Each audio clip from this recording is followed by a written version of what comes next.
ايش اللي احنا عملناه؟ اللي عملنا ذنب.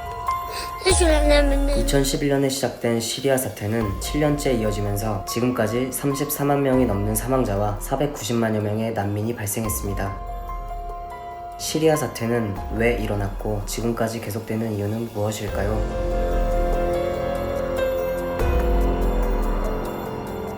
2011년 튀니지, 리비아, 이집트 등에서 독재 정권을 무너뜨린 아랍의 봄은 같은 해 시리아에서도 바샤르 알 아사드 정권을 반대하는 시위로 이어졌습니다. 그러자 아사드 대통령은 시위대 수백 명을 사살하는 등 무력 대응을 했는데 13살 아이가 고문당한 후 살해되자 대중의 분노가 표출되기 시작해 정부 타도를 목표로 반군 단체 자유시리아군이 설립되면서 시리아는 내전에 휩싸였습니다. 이후 정권에 대항하는 종교적 극단주의자들과 쿠르드군도 나타났습니다. 당초 내전의 원인은 시리아 내에 종파적 갈등이 있었습니다.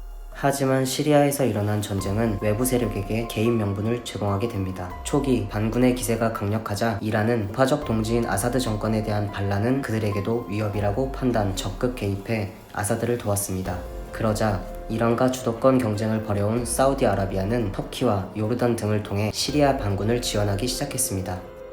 국제전 구도로 확대된 시리아 전쟁은 미국과 러시아 간 대결 구도로 이어졌습니다. 시리아와 러시아는 냉전 시대 이전부터 끈끈한 관계였기 때문이죠. 그러자 미국이 러시아를 견제하기 위해 시리아에 개입하기 시작합니다. 이렇게 혼란한 틈을 타 새로운 조직이 시리아의 자리를 잡고 반군들을 공격하였고 미국은 쿠르드족을 동맹으로 삼고 IS 소탕 작전에 나서게 됩니다. 미국이 쿠르드족을 지원하자 쿠르드족 때문에 골치 아픈 터키와 미국의 이해관계가 충돌하게 되었습니다. 보통 적의 적은 동지가 되어야 하지만 복잡한 이해관계로 인해 얽히고 설키게 되었습니다.